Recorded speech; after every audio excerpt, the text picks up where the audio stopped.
the smallest of creases through the defensive line, and man, they are off to the races after that. If you're just joining us, it's been an exciting first half. 4 minutes and 21 seconds left in the first half. West Lauderdale 31, Philadelphia 15. But Philadelphia, after a couple of big runs, able to find themselves on the 35-yard line of the Knights, so threatening to put some points on the board, maybe make it a one-possession game. Two big plays back-to-back, and that's what the Tornadoes have been able to turn out tonight, is big-time plays. They had a 67-yard touchdown pass earlier tonight's game, and then a kickoff return for a touchdown. Early movement, I don't know, that's going to be flip a coin. It looked like both teams moved, but I think the Knights are going to get called for it. No, they're going to call it against the Tornadoes. It's going to bring up first down and 15 at the Knight 40-yard line. It's one of those times when both of the teams are pointing at each other. Saw it one way, and they said Tornadoes. The first and 15. Still in that double wing set. Man, that takes me back to high school. Tornadoes moving right to left. We'll hand off to number 5, and my goodness, this kid can move. He's up to the 30, inside the 30, to the 25, to the 20, to the 15, to the 10, to the 5. Touchdown, Tornadoes. This kid probably ran 50, 60 yards, backpedaling, going right, backpedaling, going left, and finally gets into the end zone. That is a 40-yard touchdown run for number 5, Austin Donald. In case you were wondering, they third down and 7 on their own 5-yard line. 3 plays later in the end zone. This was a 97-yard touchdown drive. Yep. And once again, you go back to the previous drive, the Knights had a chance and couldn't put points on the board. Yeah, you'd hate for it to come down to that one drive there, but extra point, flirting with that left upright, and it is out, so no good. The Knights lead by 10, 31-21, with 4 minutes and 1 second remaining here in the first half. We'll be back on Q101.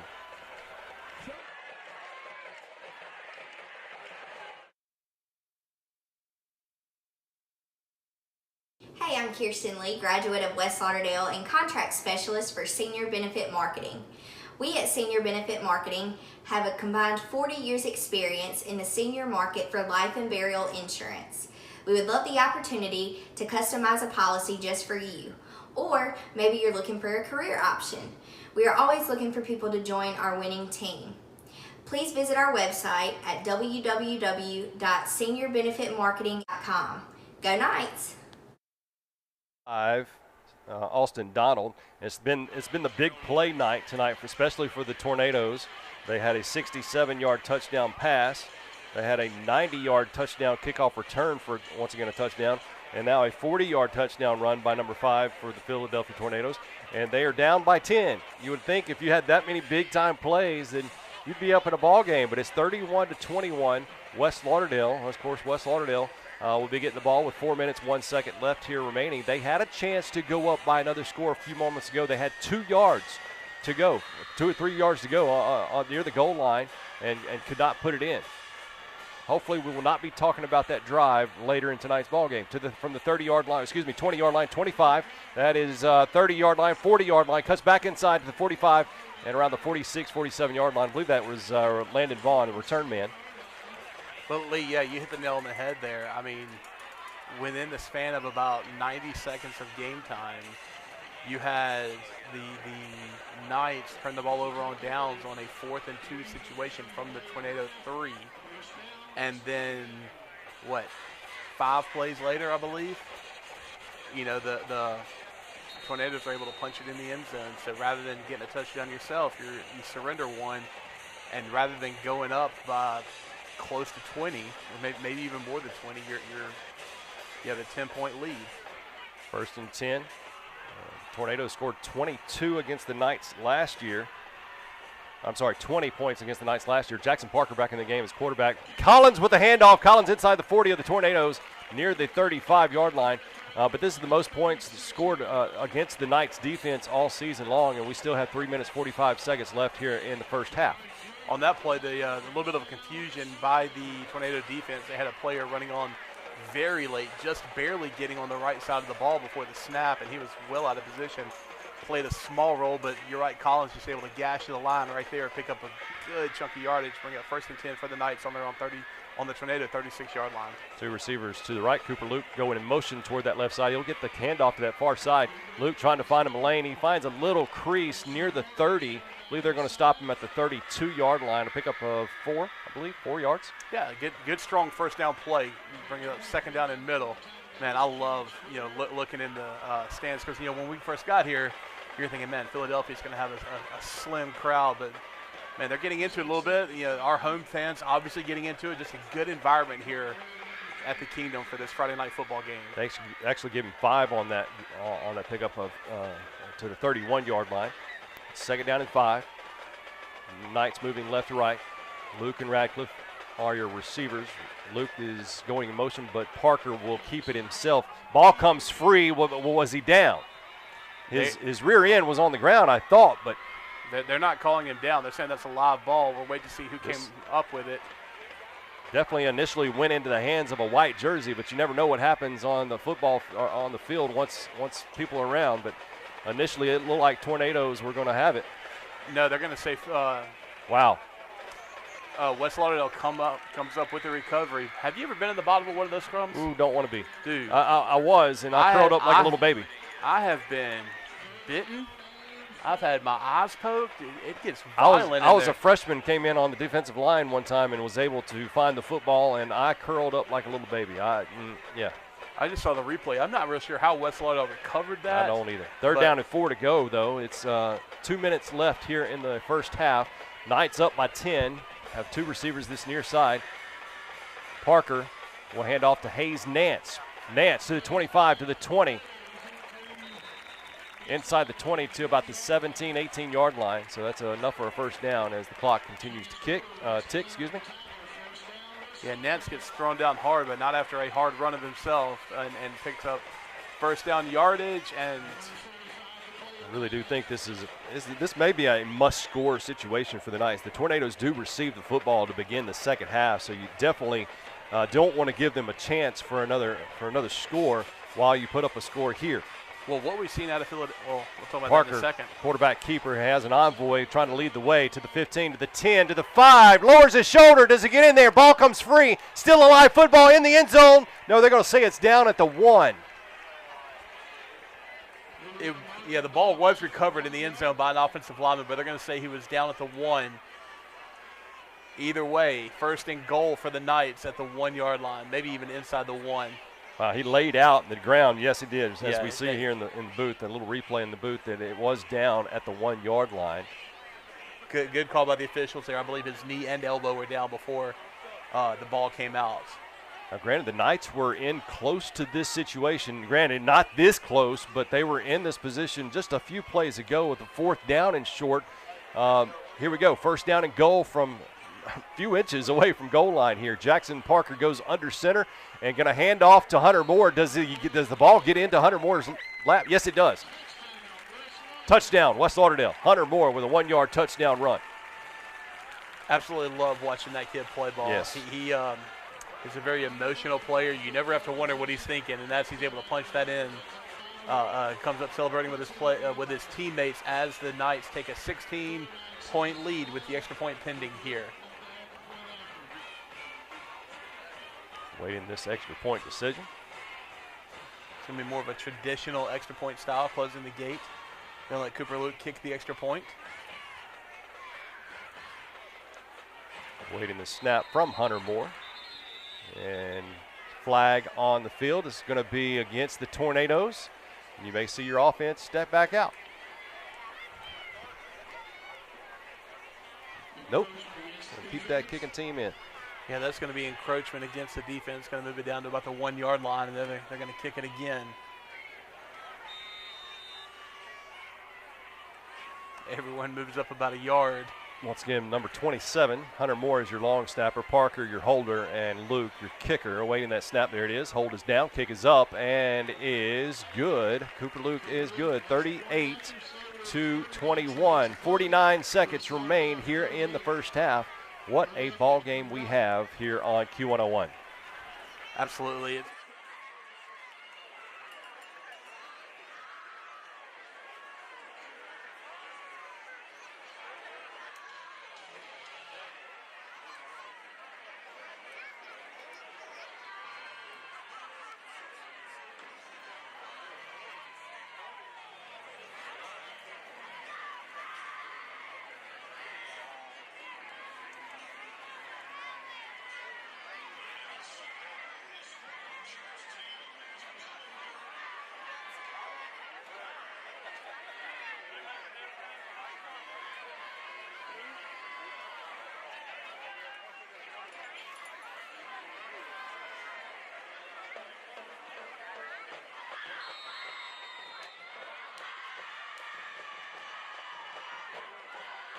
Cooper Luke, kickoff, going to be a placement kick, going to go out of bounds, but that might be the best thing you can do with a team that's got such big playability on kickoff return with a few seconds left on the clock here.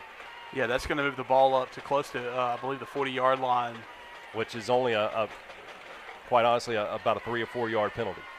But what we've seen here, and yes, we are down to just a few seconds here in the first half, but we have seen this team have big play capabilities. They score quick. Philadelphia, they have the capability to hurt you in the air and on the ground. These running backs, very, very capable of finding the crease, but I believe Philadelphia, they have elected to force a re-kick, 5 yards, rather than taking it 5 yards at the end of the kick. They're going to back them up 5 yards and force them to re-kick from the 35? Yeah, from the 35. So the Tornado is hoping to have an opportunity to bust a big play here, getting ready to return. Cooper Luke again going to They had one. They had one. Their first score of the night. Well, excuse me. Their second score of the night was a 67-yard touchdown. A 90-yard touchdown from kickoff return. First touchdown was a 67-yard touchdown pass. Cooper Luke.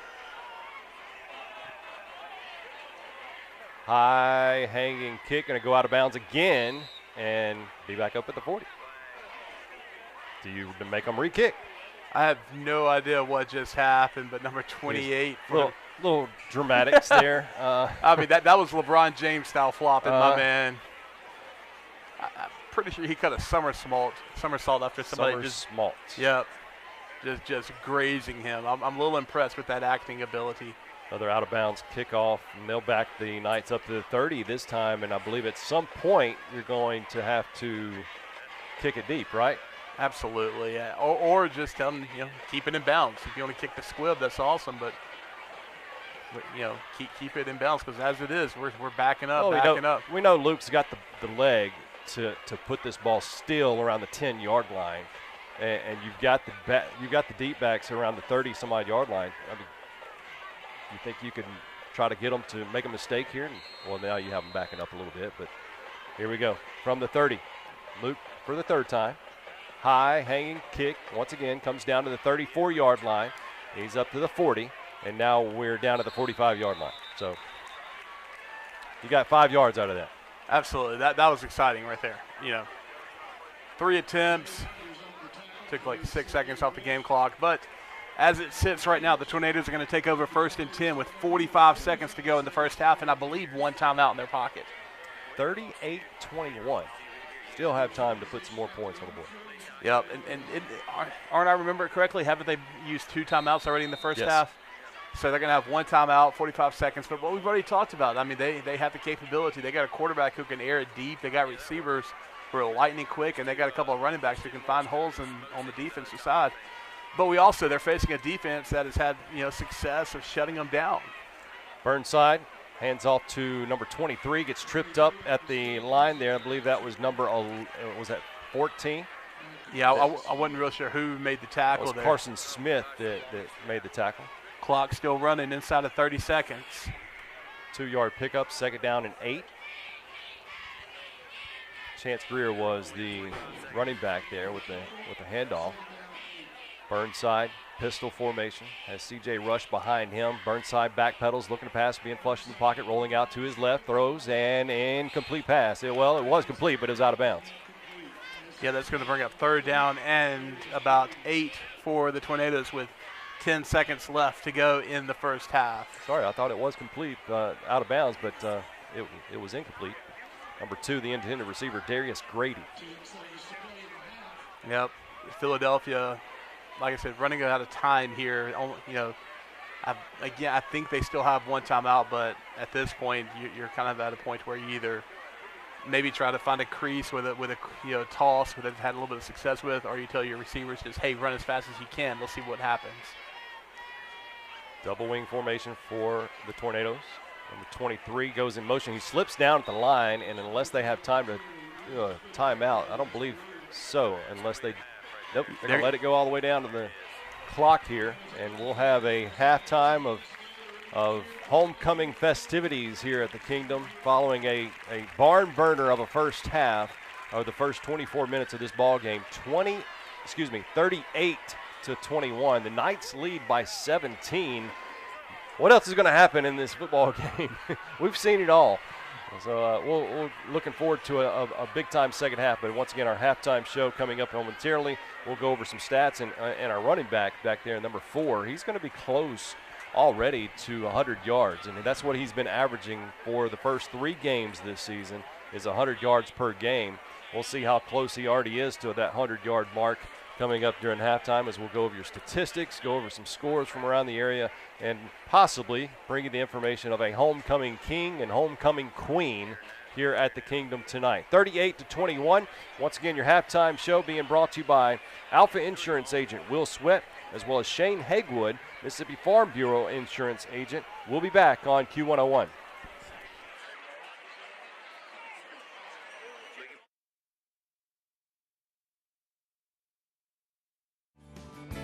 The Piggly Wiggly in Collinsville is proud to support the West Lauderdale Knight football team. Come see us for all your tailgating supplies. Here at Piggly Wiggly, we support West Lauderdale. Go Knights!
Good evening and welcome to the 2022 West Lauderdale High School Homecoming Ceremony.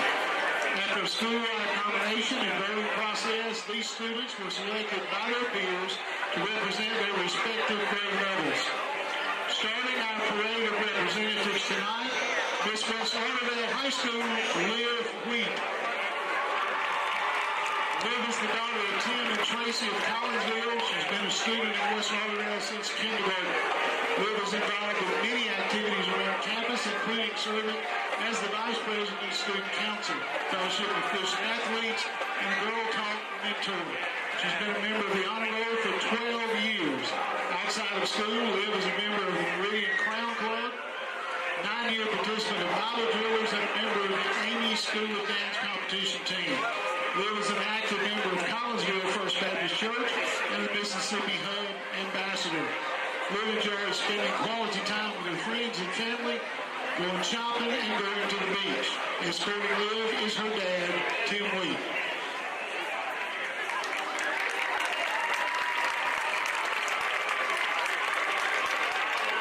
Mr. West Lauderdale this year is C.J. Watson. C.J. is the son of Charlie and Kristen Watson. C.J. has also attended West Lauderdale since kindergarten. Here at West Lauderdale, he is the starting left guard of the West Lauderdale football team the West Lauderdale powerlifting team and has been voted class favorite for the 10th and 11th grade years. He was selected as first team all-district his junior year in football and was first place district and regional powerlifting championship. CJ is a member of the First Baptist Church of Collinsville, volunteers with Community Connection, and participates with Renewing Rivers. CJ enjoys hunting, fishing, cutting grass, and playing football. He says that he admires his dad the most because he's a very hard worker.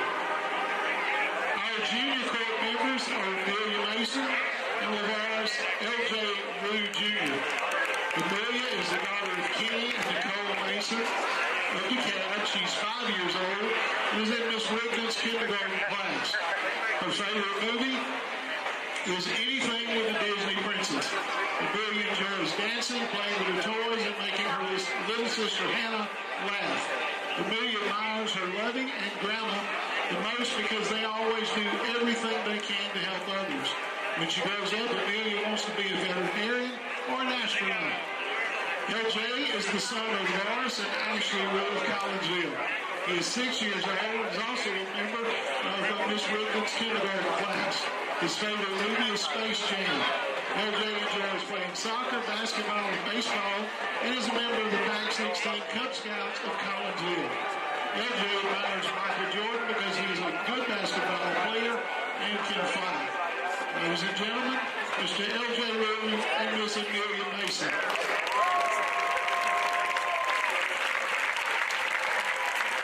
Following our junior court was our underclassmen football maid Carrie Dufour and her escort Ray Norfolk.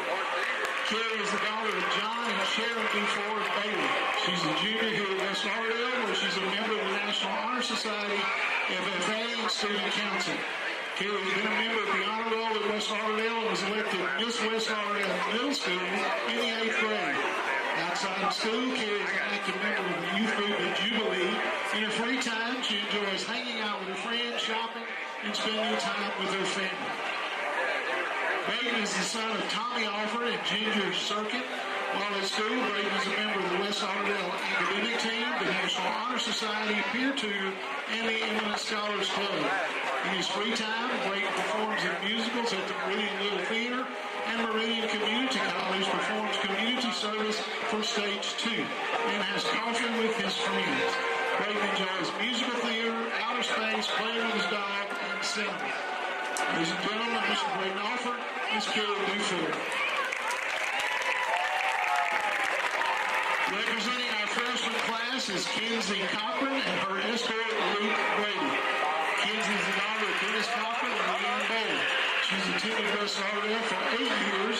She's a member of the West Lauderdale volleyball team. She attends Midway Baptist Church as an active member of their youth group.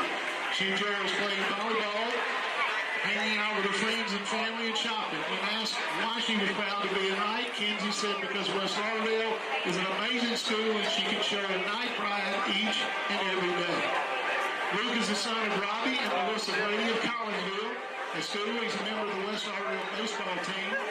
He attends Faith Baptist Church and is a member of their youth group. In his spare time, he enjoys playing sports, gaming, and hanging out with his family and friends. Luke says he admires his parents the most because they put up with him, put him before themselves, and are the best parents he could wish for. Mr. Luke Brady and Miss Kenzie Cochran. Our second couple representing the freshman class is Scott Butler and Preston Wilson. Scott is the daughter of Charles and Kelly Butler of Bailey. She has attended West Lauderdale for 6 years and is a member of the basketball and track teams. She volunteers for youth ministry in her church, helps feed the homeless, and participates in sponsoring kids for Christmas. In her spare time, she enjoys participating in pageants, doing art, and photography.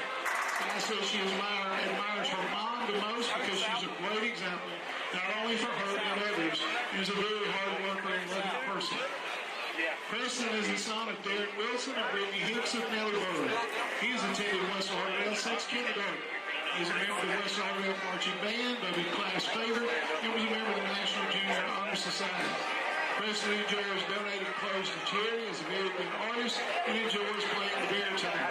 He says his favorite moment at West Lauderdale has been getting to play in the band during football games with all his bandmates, Mr. Preston Wilson and Miss Sky Miller.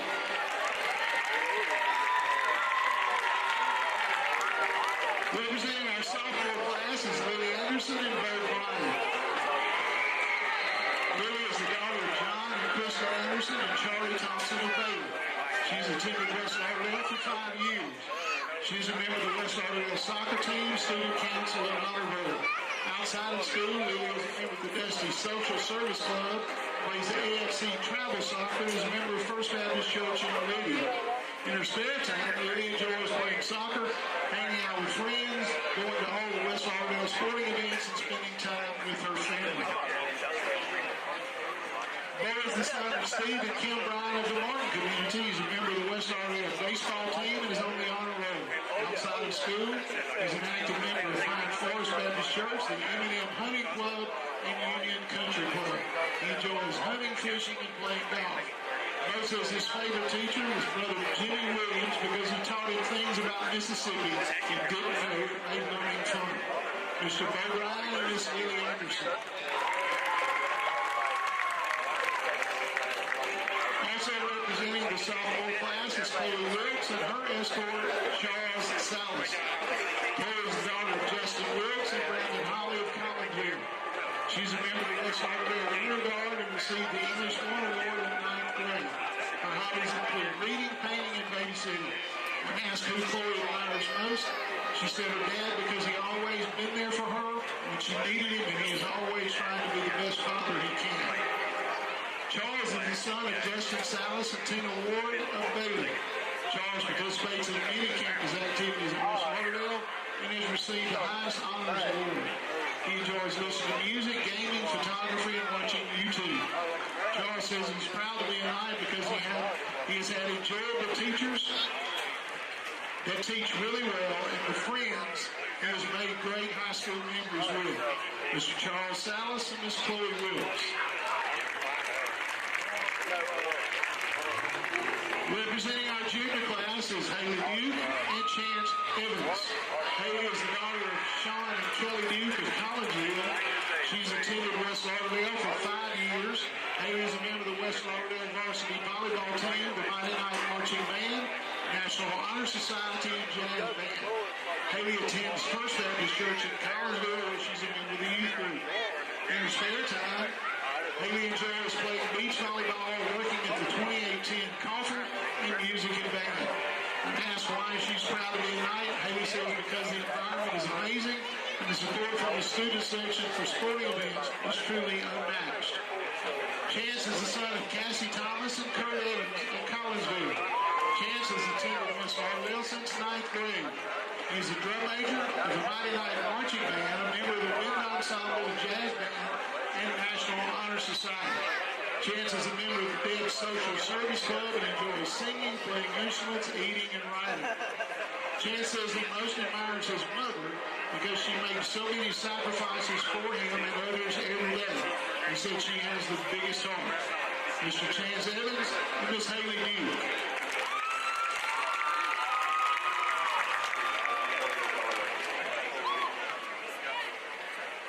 The second couple representing the junior class is Breland Kane and her escort, Jaden Brown.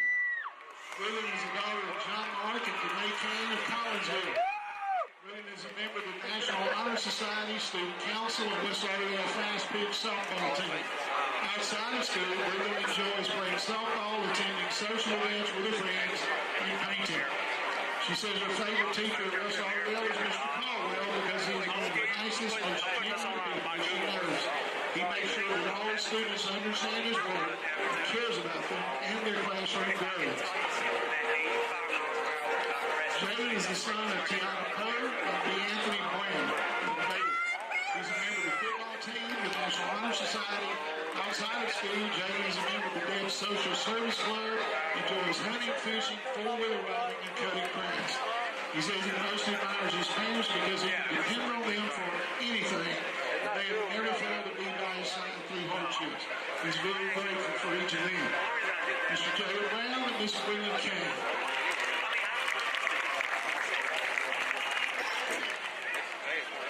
Representing the senior class is Copeland Tillery and Drew Eats. Copeland is the daughter of Josh and Casey Tillery of Collinsville. She's a member of the West Lauderdale National Honor Society, Hosey Student Council, and the FCA. She's received first place in leadership and occupational therapy at the state Hosey competition. Outside of school, Copeland is a member of the Junior Auxiliary of the Meridian Crown Club, a member of First Presbyterian Church of Meridian, volunteers for Princess and Pancakes, in the Salvation Army. Drew is the son of Michelle Eats and the late Dale Eats at Collinsville. Drew is a member of the National Honor Society, the academic team, esports team, the FCA, and an eminent scholar. He attends Midway Baptist, where he's a member of the youth group. Drew enjoys playing ultimate frisbee, reading, hiking, and spending time with his family and friends. Mr. Drew Eats is Copeland Tillery.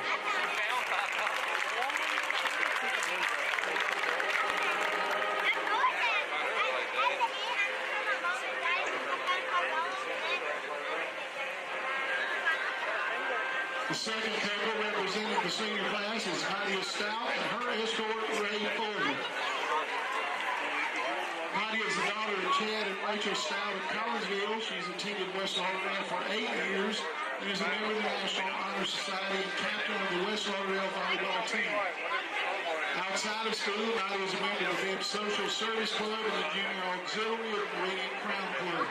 Nadia enjoys playing indoor and beach volleyball, cooking, and drawing. She says her favorite moment at West Lauderdale was when she was a member of the West Lauderdale cheerleading squad and they danced with the football players at the homecoming pep rally. Ray is the son of Emily Pulver of Collinsville. He's a member of HOSA, the National Honor Society, and the newly formed West Lauderdale Chess Club. Outside of school, Ray enjoys spending time with friends, helping others, running, reading, and history. Ray says he most admires his grandpa because of his selflessness and his great work ethic. Mr. Ray Pulver, Miss Nadia Stout. The next couple representing the senior class is Taylor Ashford and Drew Lewis. Taylor is the daughter of Kristen Timms of Collinsville. She's attended West Lauderdale for 6 years. She's a member of the West Lauderdale cheering squad, student council, honor roll, and former member of West Lauderdale Force. She participates in Stage 2 at Meridian Community College. Away from school, she enjoys hanging out with her friends, Copeland, Peyton, and Colby, working at Chick-fil-A and taking pictures.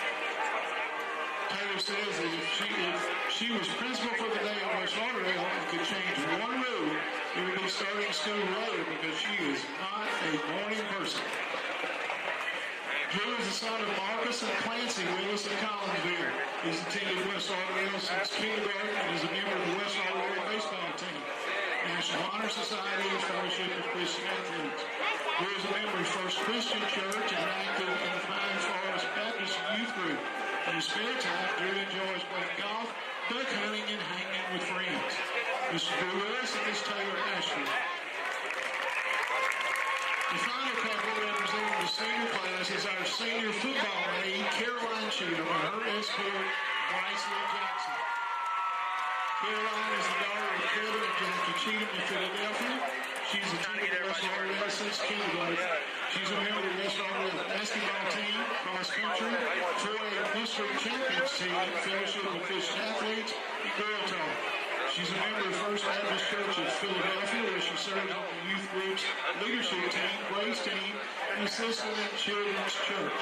Caroline enjoys playing basketball, hanging out with friends, and family, cheering on the MSU Bulldogs, and playing football in the yard with her best bud, Reed.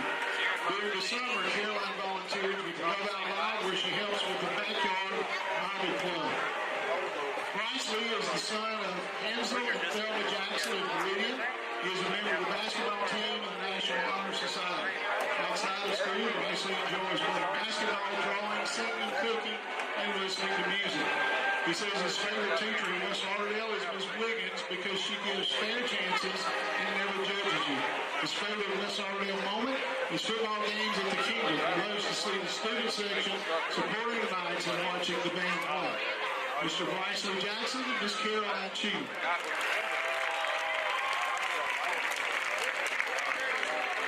Here to crown tonight's queen is Ainsley Ash.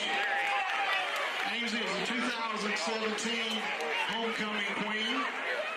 She's a 2017 graduate of West Lauderdale High School. As a student, she's a member of the cross-country team, president of student council, and a high honors graduate. Ainsley attended the University of Mississippi, where she majored in public policy and became the first person in her family to earn a bachelor's degree. While at the University of Mississippi, she became a proud advocate for first-generation college students. She created the First Generation College Student Network, an organization that is still thriving and supporting students today. In recognition of these efforts, she received the school's inaugural Diversity Innovator Award.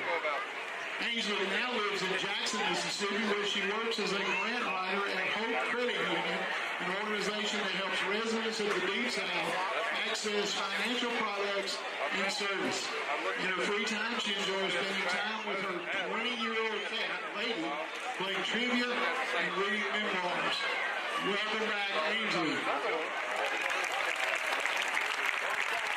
Also helping crown this year's homecoming queen is West Lauderdale High School principal Shane Rogers and assistant principal Gwendolyn Crowder. Now, without any further ado, the moment we have been waiting for.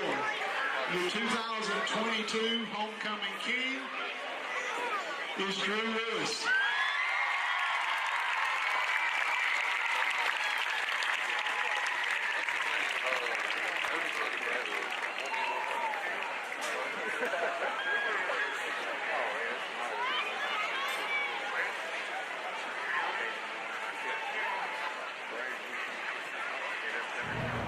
Of 2022 and 2023.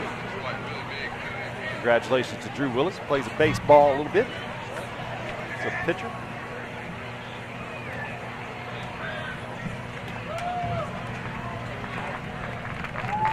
I like that crown he's got.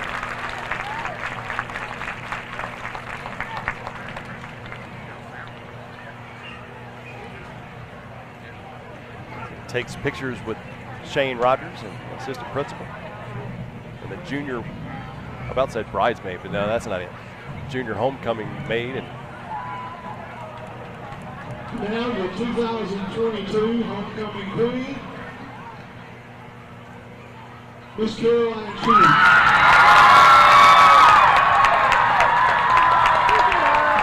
Caroline Cheatham. Yeah, I get a chance to see her at FCA each Friday morning. Just a wonderful, wonderful young lady there. Couldn't be more proud of her for winning this. A homecoming queen. Caroline Cheatham and Drew Willis, your homecoming queen and king of the West Lauderdale Knights of the year 2022 and 2023. Special occasion. Absolutely. We're going to have a dance at midfield. Yeah, I'll let you handle that. We've already seen you dance once at Bob Seeger. I don't know that we can handle it twice. But as the festivities are beginning to come to an end here at midfield, we've crowned our homecoming king, homecoming queen for the 2022-2023 football season. I do see the white-on-white jersey and pants of the Philadelphia Tornadoes coming back onto the field to get ready to warm up and get ready for a second half. The Knights already standing in the end zone waiting to come back onto the field as well. So we are going to resume play for the second half here in just a couple of moments. Lee, you think we should give a couple of scores real quick? Sure. What do you think, man? We'll give you some local ones that I've got here. A lot of schools at the half. Newton County, Summerall, good game right there. Newton County trailing Summerall 14-7 in the third quarter. Scott Central and Lake, the Hornets of Lake, Scott Central winning 24-6 in the third quarter. Heidelberg and Northeast Lauderdale, Northeast trailing 21-6 at the half. Had a couple more here. Choctaw County, whom I believe we play. Do we play Choctaw? Or played Choctaw Central. Central, yeah, okay, but still. Choctaw County and Union up 21-14 at the half. Enterprise Bulldogs and Quitman, separated by about 3 minutes, those two schools. Enterprise up 13-6 at the half. They've been looking good this year, too. They are. Them and Clarkdale both, they're side by side. I know Clarkdale was 4-0. I believe Enterprise 3-1 maybe. And they've lost a good player. I'm not too sure how his injury situation is looking, but yeah, he's been out for the last few weeks. But Neshoba Central, we played them a few weeks ago, up 18-0 at the half over Provine, and Noxubee County and Louisville. I showed you this score a couple minutes ago. That's a big game. Louisville is up at the half by the whopping score of 2-0. You know, Louisville and Starkville, and Louisville and Neshoba Central, and then Louisville and Noxubee County, rival schools. And man, I'll tell you what, those not too sure what that was, but I don't even know if our listeners were able to hear that. But no, sounded like a dragon flew by behind us. One more score I think would be of interest. Kosciuszko, whom we play in 2 weeks. Kosciuszko comes here, up 21-7 over the Forest Bearcats. So got a pretty good one over there happening in the third quarter, 21-7, Kosciuszko over Forest. There it goes again. That's a truck. It's got to be a truck with some type of. Either that or our air conditioning unit is fighting back. Somebody's got an upset stomach. One. But just as a reminder, Philadelphia did win the opening coin toss and deferred to the second half. So the Tornadoes will be receiving the ball here in just a couple of moments as we get ready to start the second half of football. We're going to take a step aside, 1 minute break, come right back. Halftime show being brought to you by Will Sweat, your Alpha Insurance agent, Shane Hagewood, your Mississippi Farm Bureau Insurance agent. We'll be back on Q101.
Deep for the Tornadoes is Bo, number 4. You kick it off. Yes, I can hear you, but I don't think you can hear me.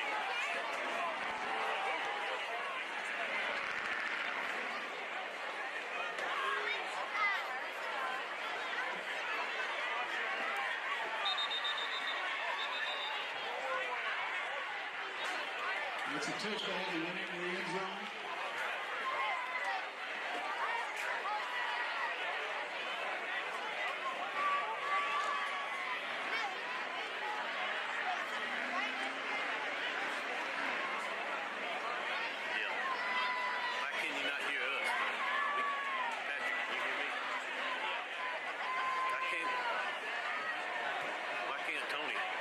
The Tornadoes will take over first down at their own 25-yard line.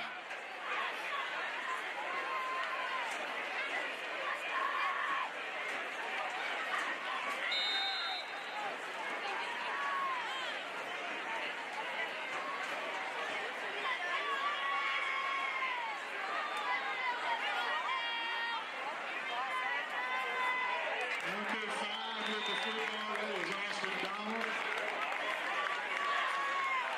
Tim McDonald on the tackle in the backfield, loss on the play. He's going to loss a couple yards, second down and 12. Aaron, I can hear you.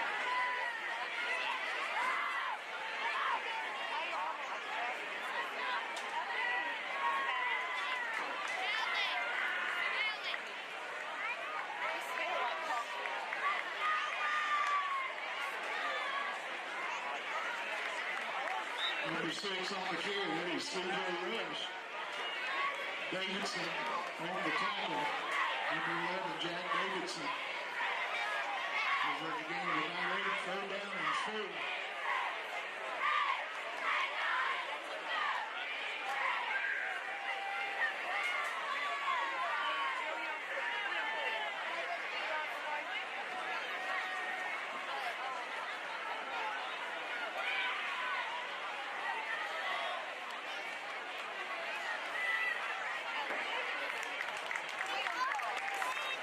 Rogers on the tackle.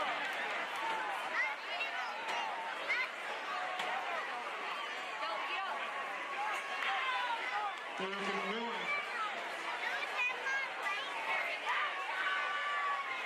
Looks like the Tornadoes going to take a shot.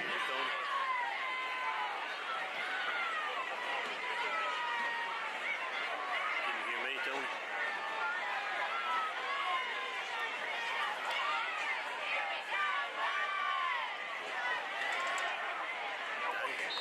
Number 6 with the football. Need somebody. C.J. Rush. You need somebody He's just got to the stay in first there and hold the down. ball. Jack Rogers on the tackle.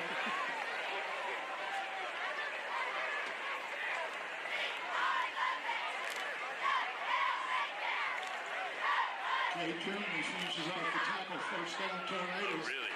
Down 36. That's that fancy phone.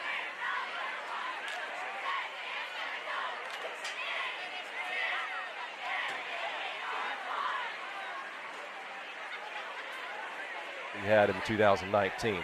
First down and 10 for David Fry and the Tornadoes of Philadelphia on their own 36-yard line. First down and 10. D. Burnside rolling out to his left. Wanted a pitch, I thought, but he didn't get it. He's rolling back now to his right, looking for a receiver. Undershoots his intended receiver, number 6.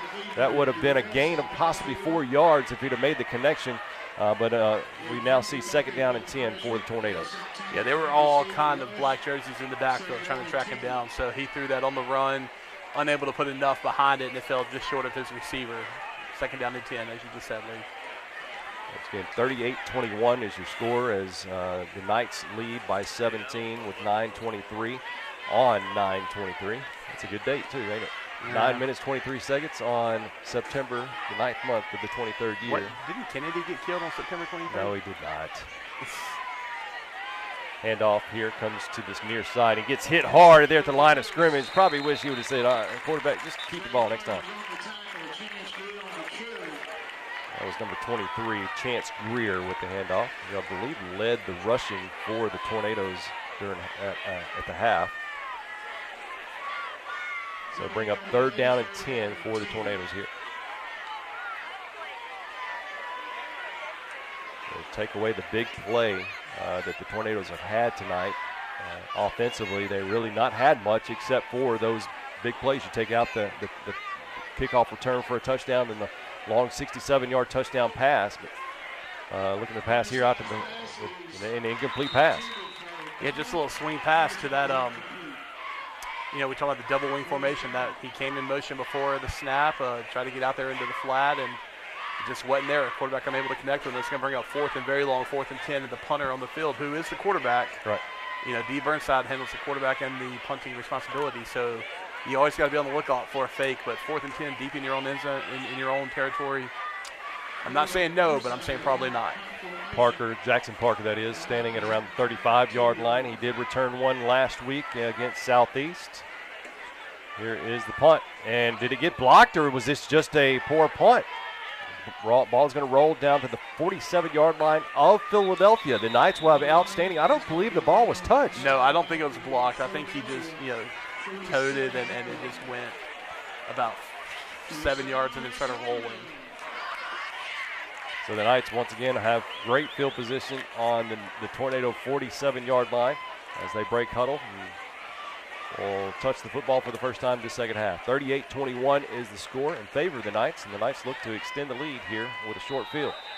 A lot of times when you see him just go short like that, when I say the word toe, whenever you're punting the ball, you want to kick it off the top of the foot.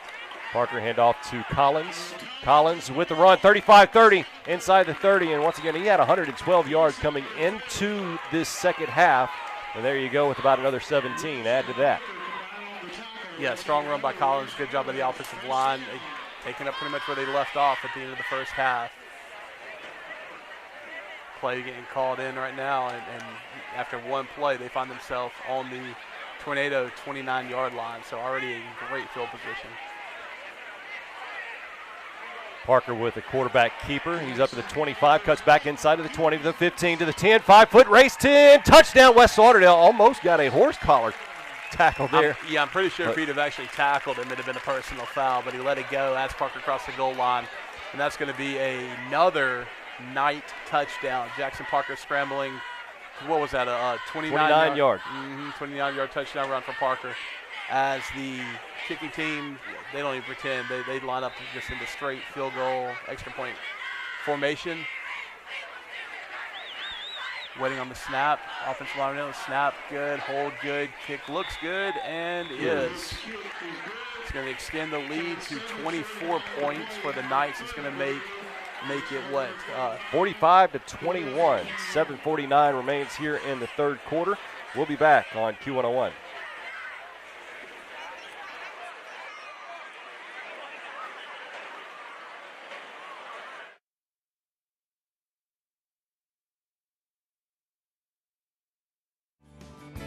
The Piggly Wiggly in Collinsville is proud to support the West Lauderdale Knight football team. Come see us for all your tailgating supplies. Here at Piggly Wiggly, we support West Lauderdale. Go Knights!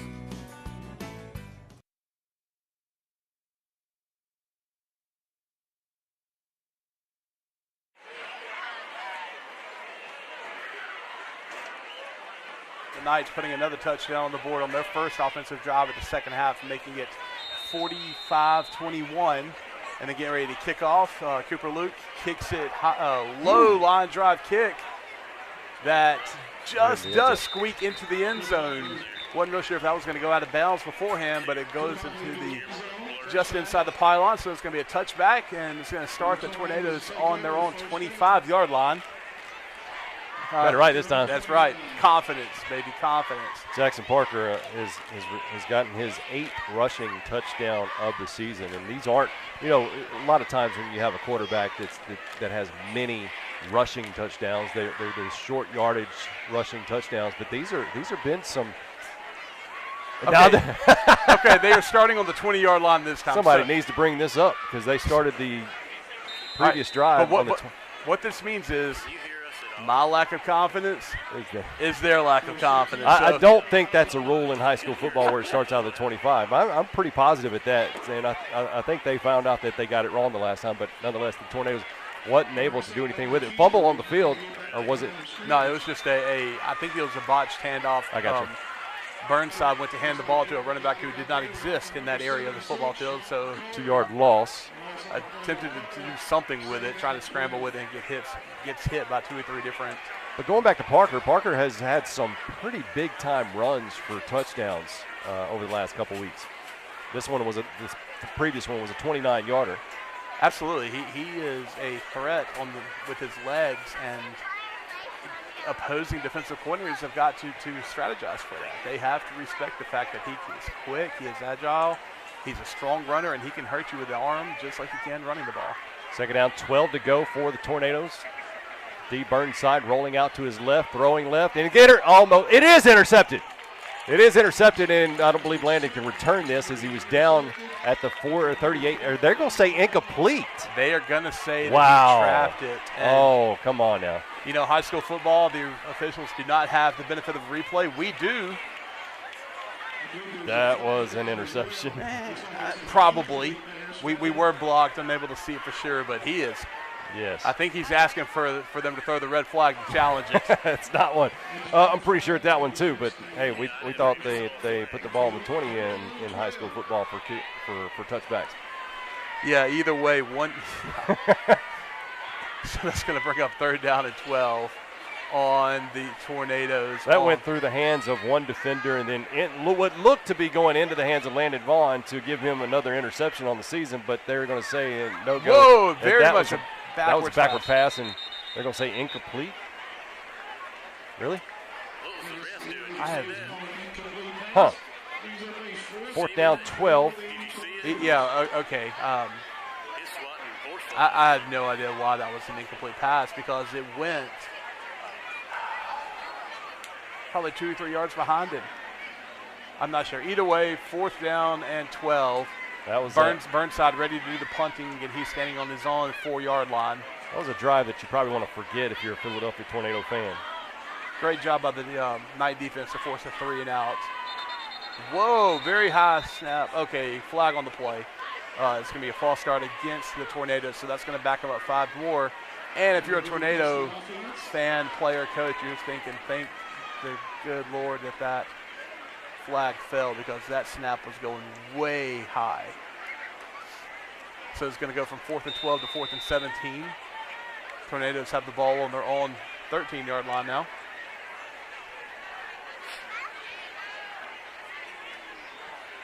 Steve Burnside waiting on the snap. There's another high snap that almost sails over his head. Brett Busby went for the block and able to get it, but that's still going to be downed by the Tornadoes at their own 36-yard line, maybe 35 and a half. Either way, that's going to bring up 1st and 10 for the Knights, and they're going to have outstanding field position on the Tornado 35-yard line. High snap, and Busby, he about got that punt, but came up just short, but great effort for him, gunning for it. Coach Brock met him on the around the numbers, giving him, we'll just say, give him a little bit of a pep talk. The Knights will take over here on the Tornado 35-yard line. Of course, a short field just a few moments ago. The previous drive that they had, they were inside the opponent's 50 on the 47-yard line, which scored a couple plays later on a Jackson Parker 29-yard touchdown run. Ridge Brown enters the game now, and just a mistake on the field there. 2nd down and 11 as the snap just didn't get into his hands and fell forward just for a 1-yard loss. You know, Ridge Brown having a hard time handling the snap, but a very mature play there, understanding that, you know, sometimes you just got to lick your wounds, accept the loss, and live to fight another play, and that's what he did by just falling on the ball, not trying to force anything, not trying to, you know, find something that wasn't there. So 2nd down and 11 for the Knights. One motion is Hunter Moore to that right-hand side of that line. Caleb Collins with the handoff, trying to find a lane. Down at the 30, inside the 30, out of bounds around the 27-yard line. Flag that's going to be around the 33-yard line, 32, 33-yard line. Holding is going to be coming back, I believe, from that spot around the 33. So bring it back to the 43. It's going to bring up 2nd down and long for the Knights. Yeah, that's going to bring up 2nd and about 18, if I'm not mistaken. Math is never my strong suit, but either way, that's going to bring up 2nd down and very long for the Knights, having great field position to start at their own 35-yard line. This is going to be an official timeout. Just under 6 minutes left to play here in the 3rd quarter. 45-21 in favor of the Knights. Once again, 45-21 in favor of the Knights. 5:59 remain here in the 3rd quarter. We'll come back after this on Q101.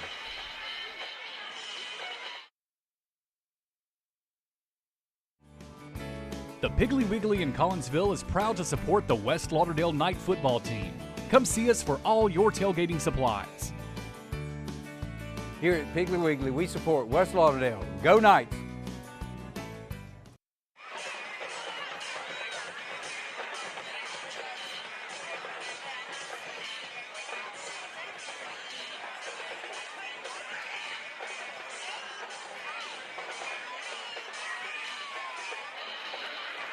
Extra point.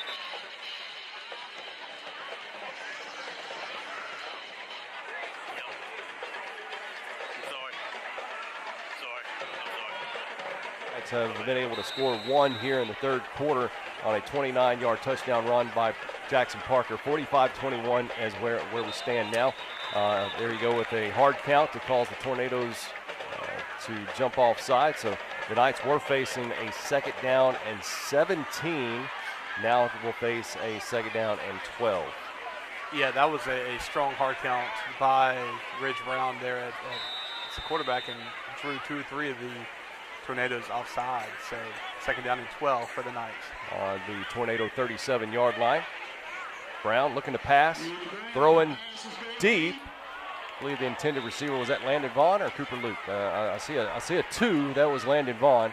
The intended receiver is going to bring up 3rd down and 12. Just let him a little too much. Exactly. You know, the receiver had a step and good touch on the pass by Ridge Brown, just a little bit out of reach. So good pass, just not quite there yet. But that's going to bring up, like you said, 3rd and 12 for the Knights on the Tornado 37-yard line. Cooper Luke is lined up slot left. Antonio Radcliffe will line up as wide left. Also on this near side is Jackson Parker. I believe that's Landon Vaughn on that far side. Looking to pass is Ridge. Interception at the 25-yard line. And he is tackled at the 28-yard line. A little bit of miscommunication there between quarterback and receiver. The intended receiver, and I didn't catch the number, was running about a kind of a post pattern. And I'm not sure if he was anticipating a curl or he's wanting. I know it was something he would kind of return route, and because of the miscommunication, Tornadoes take over 1st and 10 at their own 27-yard line. Tornadoes moving left to right. Haven't seen the scoring that we saw in the first half so far. You've got to think that has a lot to do with those talks from the coaches during those 20 minutes at halftime, right? That's what the coaches do. They go into the half and they make the adjustments that you need on defense and offense. Double wing formation for the Tornadoes. Throwing deep. Landon Vaughn got a step on the receiver there, number 4, but overshoots in both of them. Number 4, the intended receiver is Cameron Bowler. Yeah, D. Burnside there, just about a 5-step drop and just let it fly, overthrew everybody. But you're right, the closest person to the ball, if anybody was going to catch it, it was going to be a Knight. It was going to be Landon Vaughn. But it falls harmlessly incomplete. Bring up 2nd down and 10 for the Tornadoes on their own 27-yard line.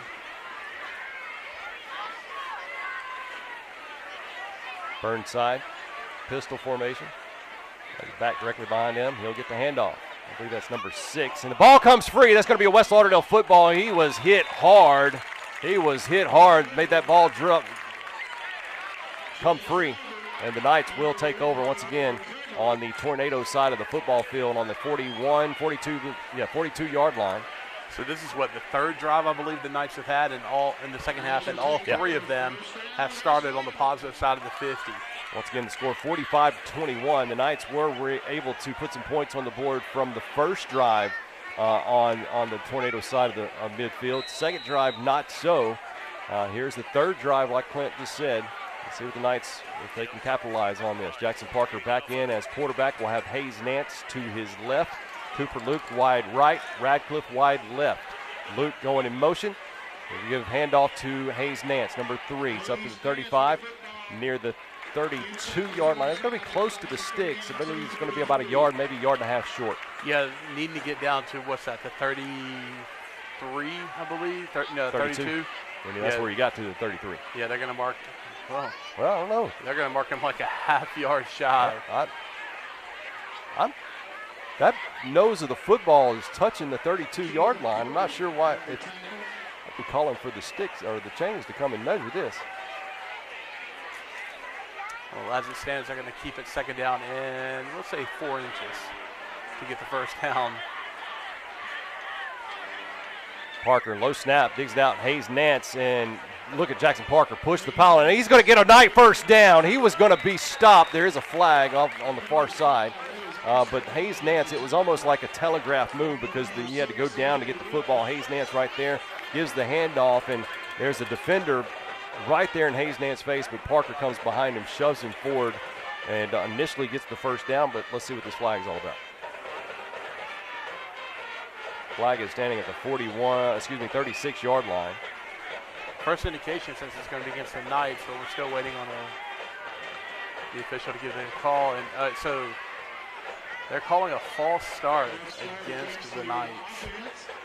So that play was blown dead to begin with in that situation. So you're going to go from 2nd down, where we thought probably should have gotten a measurement, 2nd down in just a couple of inches, to 2nd down and 5 in a couple of inches, I guess. But you're right, that was a unique play, even though it was blown dead. You got to love seeing that kind of determination out of your quarterback or running back. Parker hands off to Nance. Nance might have gotten a yard before being pushed back close to midfield. Come on, guys. Late flag. Very late flag. This is going to probably be against sideline here for the Knights. Yeah, it's going to be, I'm not sure if it's going to be a warning or. It'll be you always get a warning first. So sideline warning against the Knights. And basically what that means is you get one warning, and if it happens again, it's a 15-yard penalty. So it'll be third down, and they're going to mark him for about a 2-yard loss. So that's going to go from 35 to 37 for the Knights here on the Tornado. Thought he got forward 39. progress before he got pushed back. But guess not. Third down, 7. Parker with a hard count does not get the defense to jump. Radcliffe being called to go in motion. They're going to have to take a timeout, I believe. I don't believe the personnel was in the right spot, but timeout, West Lauderdale. We're going to step aside as well. 45-21, 3:45 remains here in the third quarter. The Knights lead. We'll be back after 30 seconds on Q101. The Piggly Wiggly in Collinsville is proud to support the West Lauderdale Knight football team. Come see us for all your tailgating supplies. Here at Piggly Wiggly, we support West Lauderdale. Go Knights!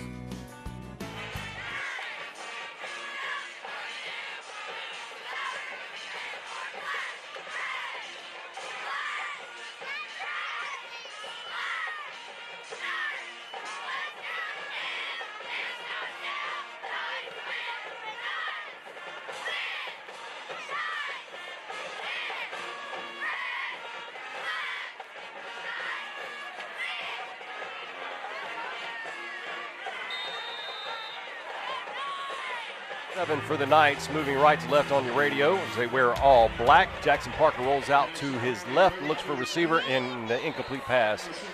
Intended receiver number 12, Landon Vaughn. 4th down and 7 from the Tornado 39-yard line, and for the second time in a row, the Knights receiving the football on the Tornado side of midfield. And granted, it's 4th down. The drive's not over, but Tornado defense has really stood tall. Last time we were in this situation on the 4th and mid to long on the positive side of the 50, we saw Jackson Parker with a quick kick punted, and they were able to pin them down inside the 1-yard line, which led to a safety. They are still lined up in an offensive formation. You're going to see if he actually hard count, and he did we get some early movement? No. It's going to be offsides against the defense. So you're going to go from 4th and 7 to a 4th and 2. The Tornadoes lined up, jumped a little bit early, made contact before the play started, so they blew it dead. And yeah, you go from 4th and 7 to 4th and 2. Very manageable 4th down now. You got to love seeing these hard counts be effective. You know, Parker been doing it all season. Parker with another hard count, does not get the defense to jump here. Luke and Vaughn are your receivers to this near side. And Parker, delayed rush, and he'll get the first down. First down inside the 30-yard line. Absolutely. Need to get down to about the 32. They're going to mark him down inside the 30 at the 29. So good, strong run by Parker on a designed, delayed quarterback draw. We do have 2 flags down around just inside the 20, so we're going to wait and see what the call is. And I'm wondering if this is some type of hands to the face, because Zach Wilson's helmet came flying off. And I'm not sure. I know Zach is just upset big time on the sideline. I'm wondering if it has something to do with that situation. They're calling, what's that? I think this is going to be offsetting penalties. Yeah, basically unsportsmanlike conduct against both teams in the offset. And I believe that was after the play, and so the play stands as a 1st and 10 for the Knights at the 29-yard line. The Knights continue this drive after the first down made by Jackson Parker. Once again, the Knights lead 45-21. 3:30 remains here in the third quarter. How many points were put up in the first quarter? A lot more than some the odd second points. half. Yeah, it was, 38-21 at the half, so, 59. Still waiting on the white hat to signal the start of the play clock, so both teams just kind of standing there staring at each other. I believe they're writing numbers and names down currently. Yeah, because you get 2 unsportsmanlike and it's an ejection, so you have to record those unsportsmanlike conduct penalties. But as it goes, the referee winds the clock, and we are about to run the play here. 1st and 10 for the Knights on the 29-yard line, moving the ball down the field. Collins to the left of Parker, and Parker looking to pass. Looking left, throwing left. He's flushing the pocket, and There's a flag standing around the 21-yard line. Not sure what was seen, but it was thrown toward the line, so I'm not sure that what is typically in the area of a holding or pass interference against the defense, but Parker kind of having a run for his life on that one, and I just saw it was going to be holding against the defense. That's going to carry with it an automatic first down after a 10-yard mark off, so that's going to walk him down to the 19, which is where the Knights will take over again, 1st and 10. So getting a first down through penalties right there against the Tornadoes. So 1st and 10 for the Knights on the 19, moving downfield, threatening to score to extend this lead here deep in the 3rd quarter. Vaughn and Luke are lined up wide right. You have Vaughn as the slot receiver to the right side of the line. Parker turns around, puts in the belly of Hayes Nance, is up close to the 10-yard line. I believe they're going to mark him down around between the 11 and 12-yard line. No, they put him down at the 12. Yeah, they're going to put him down. Yeah, 12-yard line. That's going to bring up a 2nd down and 3 for the Knights. Strong run by Hayes Nance there to make it 2nd down and short. 2nd down and very, very manageable here. As, again, the Knights driving down the field, threatening to put another score on the board, extend that lead even further. Looking to put up 50 for the first time this season. 2nd down, 3 to go. Nance with the carry. Nance inside the 10 to the 5, and he's down at the 4-yard line. It's going to bring up 1st and goal for the Knights at the 4-yard line, looking around, not seeing any flags. I do see a Tornado very gingerly getting up off the ground, very slow, so we'll see. You got to think this defense, in which most of them play both ways, they have been on the football field for a long time this 2nd half, and it's still 2 minutes, 24 seconds remaining in the 3rd quarter. Knights getting the play called in. Jackson Parker under center, literally under center. Yep. Hunter Moore and Hayes Nance behind him. Jackson will take it himself. Does he get in for his 3rd rushing touchdown of the game? Yes, he does. 3 yards out. He's got a 3-yard touchdown run to extend the Knights' lead. 50 points, 50-plus points for the first time this season. They scored 42, 35, 47, and now 51. Still got time for more. Cooper Luke to extend that lead. Here's the snap. Hold is down. Kick is up and is good. 52-21 is the score in favor of the Knights. 2:05 remain in the 3rd quarter. We'll be held up everything. There's a flag on the field. Go figure, huh? I think they ran into the kicker. And that will be marked off on the kickoff, correct? Yes, I believe Yes. so. I mean, obviously you have the option to re-kick if you want, but most likely they're going to mark it off on the I don't know. We've still got both lines still in the position of an extra point. Maybe I was mistaken because that went against the. It did go against the Knights, but he had. Let's try it again. Snap, hold, kick, and same result. And it's now 52-21. 2:05 remains here in the 3rd quarter. We'll be back on Q101. West Lauderdale 52, Philadelphia 21.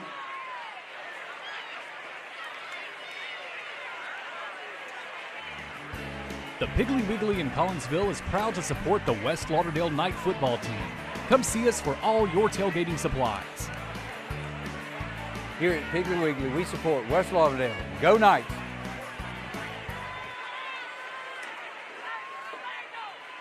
You on me or no?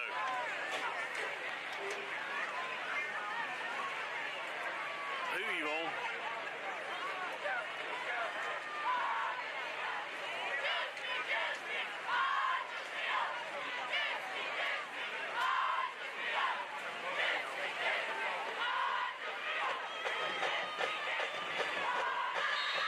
Number 5, Jackson Parker, has extended the Knights' lead 52-21.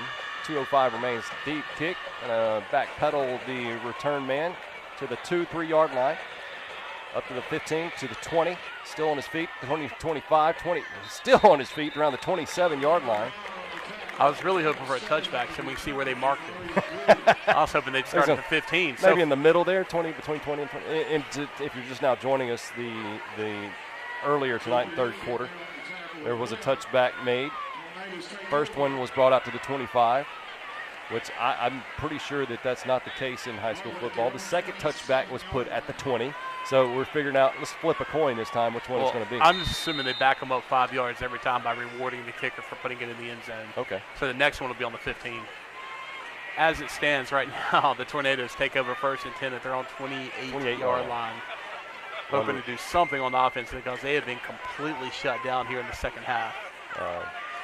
Burnside hands that off to number 5 for the Tornadoes. That's going to go. Donald, sorry. That's going to go for a 1-yard gain. So I guess he'll call it a success because it's positive yards, but it's very, very limited there. Second down and 9 at the 29-yard line for the Tornadoes. Look at big 55. Ooh, number Austin Donald. He's, I believe, cramping up. Well, we're seeing less and less of these cramps as the season goes on, but still, it's a very humid night tonight. But I'm kind of enjoying what I'm seeing on the Weather Channel. It's getting a little cooler this next week, especially over these next few days, down in the 50s, I believe, at night. Yeah, if you're listening on the radio, you may or may not know me, but I'm built for cold weather. I'm ready for another 30-degree drop. You can put the layers on now to hide and it, if you're on YouTube, they just showed a picture right there. Here, I'll back up. Wait, no, you're in front. Exactly. But as it is right now, you're absolutely right, Lee. The deeper you get into the season, the better the conditioning is, the cooler the weather. And you see less and less of this cramping. Second down, 9. Burnside hands it off to this near side, number 23. And Brett Busby slows him down to where a few other nights black jerseys can get close to him and tackle, make the tackle. Chance Career was the running back, number 23. And there's another down Tornado who's slow to get up, and you never want to see somebody holding their head getting up, and that's what the case was. He may have to make an exit. Yeah, that's number 51 for the Tornadoes. And we've seen him on the ground a couple of different times, slow to get up. He's just getting banged up. I think he's one of these guys that plays a lot of offense and defense. There's going to be a stop in action here. Does the ref notice this and stop this? I think so, yes. They're taking things in their own hands, saying 51, you don't need to exit. That was a good job, ref, I believe. Absolutely, but as it is, they are sending in a backup offensive lineman, going to get number 51 checked out on the sideline.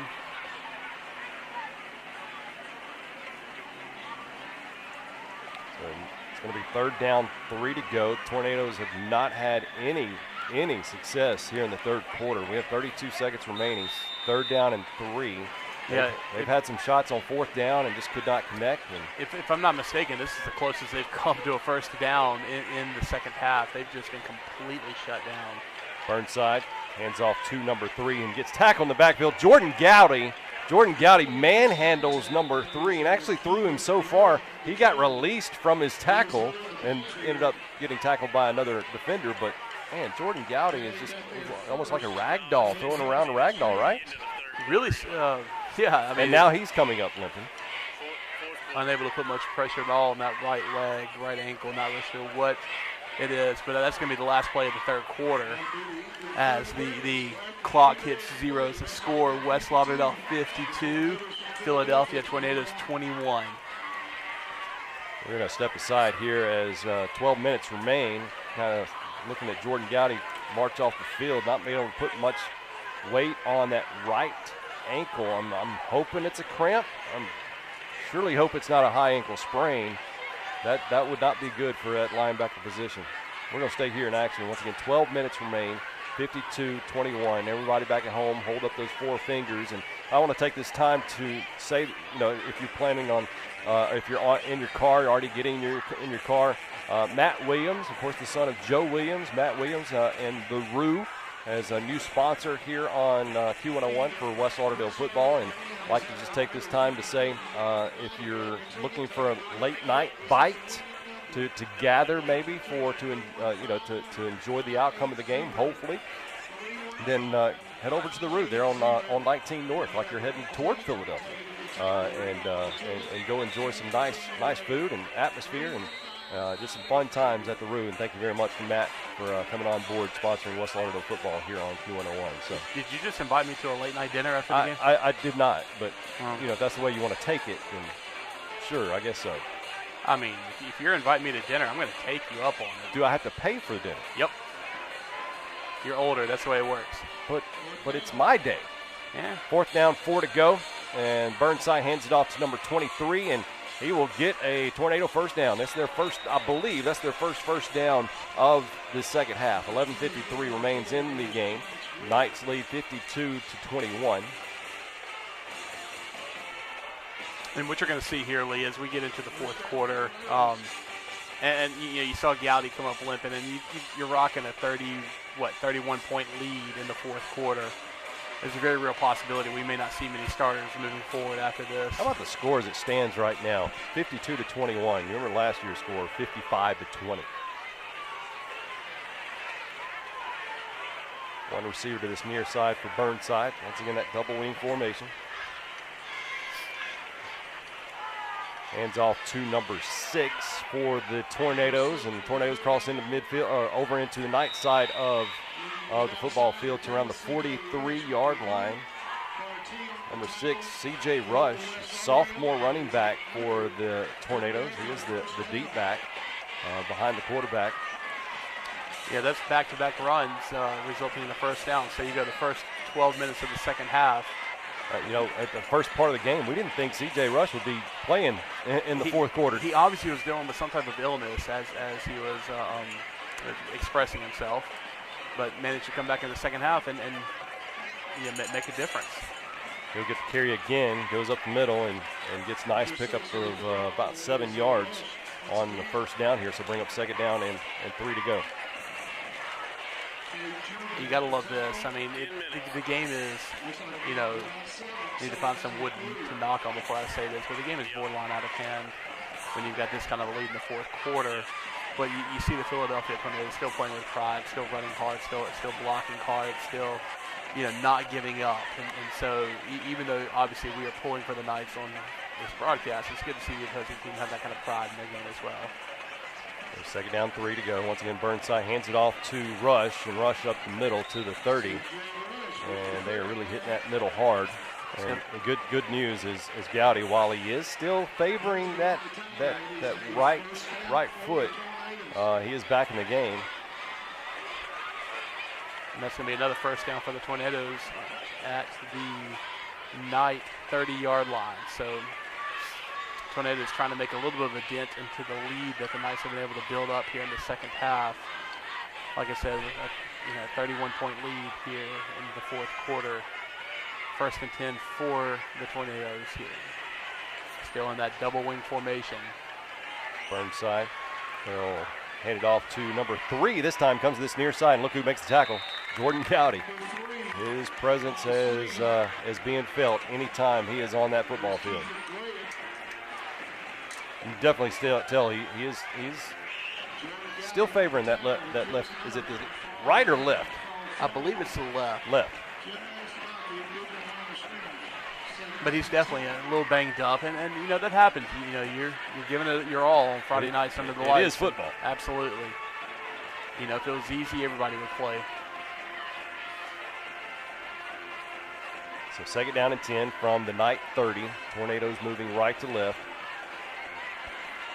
Going in motion is 23, but big number 6, C.J. Rush, sophomore running back, will get the call. Will get 3 yards on the play. That'll bring up third down and 7 to go. Yeah, you talk about, the game of football being a rough game, you get banged up. I'm not sure I remember a Friday night, Saturday morning in the fall when I played that I didn't wake up sore, that I didn't wake up. It was tough getting out of bed on those Saturday mornings whenever you spent 48 minutes the night before just letting somebody hit you full speed. And people wonder why you can't play more than one time within a week. Yeah. I don't see how, and I know it's happened probably, well, maybe not, but I'll get to that after this play here. Third down, Ball early start. Movement against the Tornadoes. That's going to be number 57, the left tackle. I'm sure that the NFL schedule has not ever had somebody play on a Monday night and then Thursday night, right? No, but a lot of times they'll do Sunday, Thursday, Yeah. or Monday, Sunday, in less than a week. But you also got to keep in mind, I mean, these guys, and I'm not knocking the facilities at West Lauderdale. I mean, they have great facilities for a high school. But, I mean, it's nothing compared to the facilities these college and pro programs have. So they have, trainers that their full-time job is to make sure these guys don't die, and that's how they're able to play in a 4 or 5 day rest, as opposed to these guys who need the full 7 days to get back into playing shape, and even then sometimes you're still a little sore before the next week starts. Third down, 12 to go on the Knight 32-yard line. Tornadoes, and early movement again. False start. We'll push them back even further. Yeah, penalties have bitten both teams. There's no doubt about that. But what we've seen is the Knights have shown the capability of, you catch a 5-yard penalty on first down, not being defeated by 1st and 15. It may take you one extra play, but pick up the first down. They've not allowed those penalties to be drive killers. The Tornadoes, on the other hand, and when you have compounding penalties, this was the second one in a row. Rather than 3rd and 7, you get a 3rd and 12, and then 3rd and 17. And as a result, it forces you to take a timeout here, about midway through the fourth quarter. Yep. 7:13 remains here in the fourth quarter, 52-21 in favor of the Knights. We're going to step aside as well. We'll be back on Q101.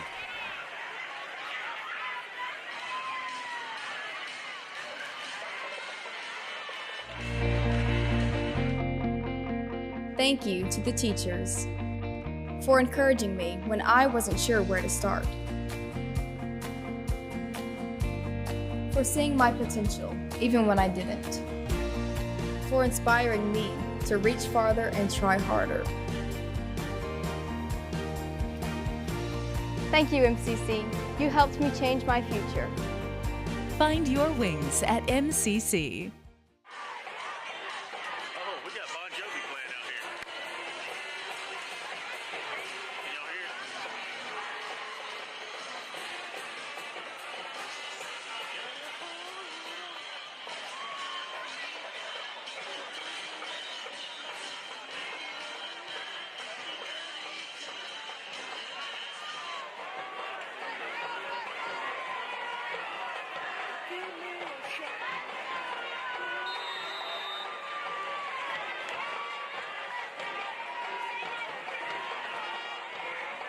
And 17 to go for the Tornadoes. And Burnside backpedals, looking for a receiver, still looking for a receiver. Now he comes to this near side, still looking for a receiver. And wow, that ball had many black jerseys to choose from, but he didn't find any. The intended receiver was number 3, Keithan Graham. We'll just call him Mr. Graham, a junior wide receiver for the Tornadoes. And I appreciated what Graham ended up doing there. He realized that he had no chance of completing that pass, and he basically transitioned on the fly into a defensive back and just ensured that it fell helplessly to the ground rather than being intercepted. But that is going to bring up 4th down and 17 for the Tornadoes. So finish that thought. 4th down here comes. What costume would you like to wear? 4th down, 17. Here's the play. Looking to pass, looking right, looking center down center field. He does have a receiver in the vicinity. Does he make the connection? Yes, he does, and it is not going to be a first down. I believe that he needed to get to the 20. He needed to get to the 20, but the ball is placed on the outside of the 20, and it's right there at the sticks where they'll be able to see. They shouldn't have to measure. Regardless, they should be able to see. This is close, guys. Very close. Yeah, they're stopping the clock, going to get a quick measurement. And here's the thing: his momentum drug him out, but you would thought he would have had. It's not going to be a first down. I think he had a shot to get a first down on this, but his momentum kept on dragging him out of bounds. And yeah, it had to get down to the 20, and he came up. It's going to be a Knight first down on the 20-yard line. Yep, inches short. So once again, the Knight defense coming up strong, still pitching the shutout here in the second half against the Philadelphia Tornado offense. All right, costume. I don't know, man. Honestly, between my daughter has a Halloween costume birthday party for somebody else. Don't think you're going to fit in your daughter's costume. She has a costume. She has to go to that Saturday costume party. We have the trunk or treat that Sunday and trick-or-treating that Monday, so I'll probably wear whatever my wife tells me to wear. Okay. 2 receivers this near side. Ridge Brown in as quarterback. And going to hand off to Hayes Nance. Nance still on his feet outside the 30. It's going to be a night first down as the Tornadoes are just hammering at that football. Yeah, what you're seeing, that was very, very similar to a tornado-style running play. Well, I thought that was going to be, yes, it is going to be a first down. Because, I mean, Hayes Nance, he picked up 11 yards, but I'm pretty sure he ran about 34. Just back and forth, running sideline to sideline before he was able to cross that first down marker and needing 10, getting 11. But then that's going to be first and down for the Knights. Ridge in a pistol formation, hands off to Hayes. I believe that's Hayes. Yes, up to the 36-yard line. Enough for 5. Once again, the score at half was 38-21. The Knights have been able to score 2 touchdowns here in the second half to make it 52-21. With about 6 minutes left to play here. But even before that, before the half had ended, the Tornadoes had closed the gap down to a 10-point lead, 31-21, and then it's been all Knights ever since. It's been a 31-point. Official timeout currently, and we'll take this time to say next week, October. Well, it's still September. Yep. So it will still be, I'm sorry, the games will still be September 30th. Yeah, 7:30. I said a false statement earlier tonight that pregame will be at 7, not 6:30 next week. It'll be in 2 weeks, correct? Yes, I believe you're correct. I think the time change for the game times kicks in 2 weeks from tonight, which is when Kosciuszko will be here on October the 7th. Yes. I'm getting a text, and I have to repeat this. I'll do this right after this play, but it's something about your costume, Clint. We'll get back to that in a little bit. Second down, 5 to go. Ridge Brown looking to pass, and in and out of the hands of Gunnar Knapp. And the person who just texted me, I don't know if I got all your text or not, so you can retext that to me. He's wanting a conversation about your daughter's costume. Honestly, I don't even know what she's wearing. I know my wife, her and my daughter went and picked out the costume. They're down 5 here. Knights on the 36-yard line. Cooper Luke wide right, Radcliffe wide left. Ridge Brown in the game, low snap. Ridge brings it out. Hayes Nance with the carry. Hayes got a first down up to the 45-yard line, 46. Yeah, they're going to mark him down to 46 after a strong run by Hayes Nance. So that's going to bring up another first and 10 for the Knights. After on 46, already threatening to cross in the midfield into the Tornado territory. Yeah, I do have a couple of costumes at the house I could break out that I've worn in the years past. One of them is a Johnny Flavor Mr. Potato Head. Sweet. But I don't know that I can get my headset and mic inside of that. And I have a hot dog costume actually in the office at work. Well, let's leave that one alone. First down 10 for the Knights on the 46-yard line. Handoff to Collins. Collins to midfield. Collins into Tornado territory at the 48-yard line. Collins has got to be getting close to the 200 mark. Yeah. He had 112 coming into the second half. Had a pretty big gain there in the first part of the third quarter. But at the same time, we've seen a lot more of Hayes Nance in the second half as well. So, we'll wait and get the official statistics after the game. And Ridge Brown a carry. Not many carries for Ridge. Ridge to the 35. Ridge to the 30, 20, 15, 10, 5. Ridge is going to break out a 48-yard touchdown run. And I was trying to get out of my mouth. Ridge does not run the ball as much as Parker. Ridge just said, hey, give me the ball. Let me take it 48 yards. So Ridge Brown extends the Knights' lead 58-21. With the extra point pending. Not that Ridge can't run. Oh, we just saw that he could. Did you happen to see at the end of the play where he just kind of collapses into the back of the end zone? And they're allowing the clock to continue to run now. Waiting to snap. There's a snap. Holds down. Kick is up. And Cooper Luke is good. 59-21 with 4 minutes, 15 seconds remaining here in the football game. We'll be back on Q101.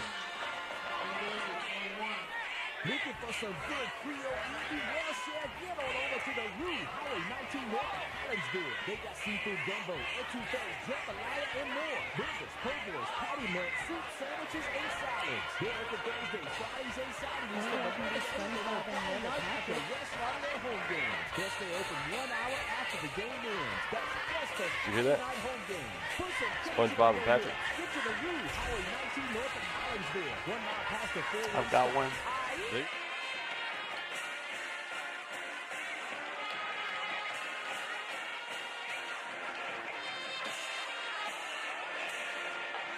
All right, Ridge Brown. Knights now lead 59-21. The clock will continue to run. It's now down around 3:20. Clock will continue to run. Still debating on costumes to wear. How did we get on this topic? I don't know. Halloween coming up. I mean, we aren't playing on Halloween. We're playing the Thursday before. The last week of the regular season, we'll play on that Thursday. So that would be the 27th, 28th, something like that. Kick's going to go into the end zone for another touchback. All right, let's see what they're marking. Coming. Come on, 15-yard line. And it's bad where the guy that holds the first down stick has to put it on the field so that the official knows where to put the ball. Yeah, they're gonna mark him down to the 20-yard line. So you were right, Lee. They just give him an extra 5, the first touchback.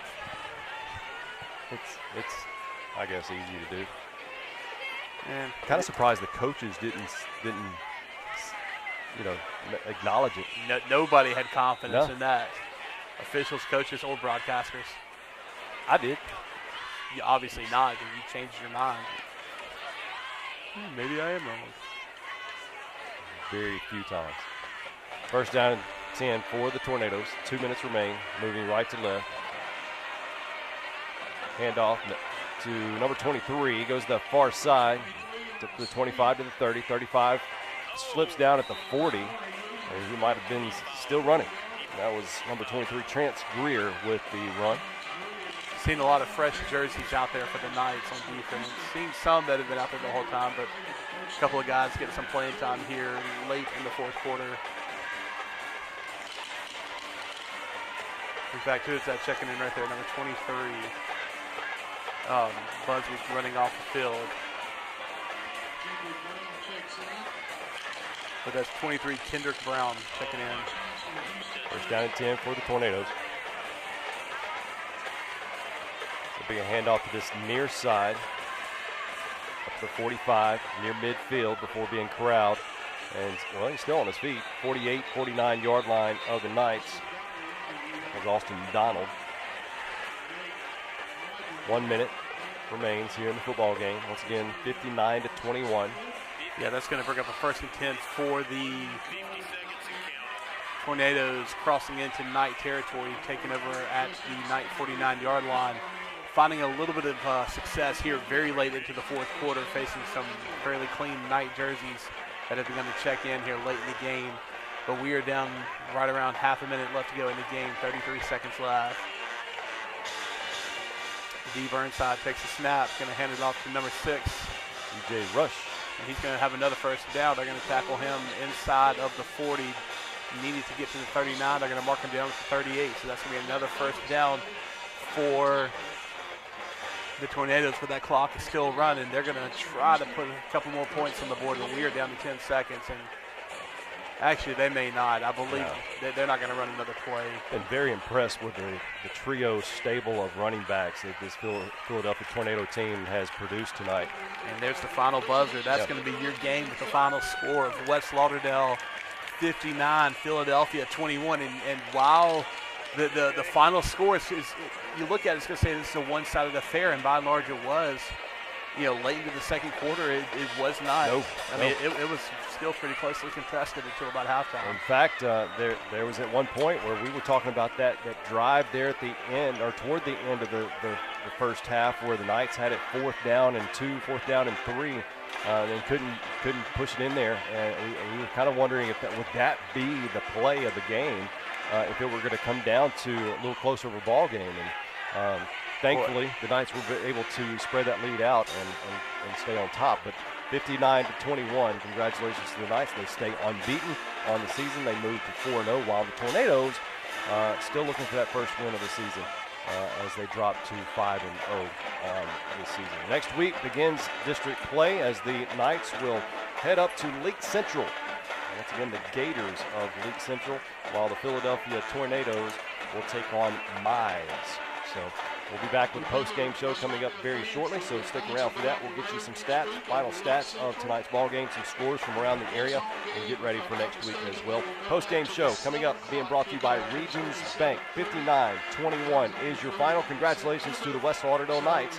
We'll be back on Q101.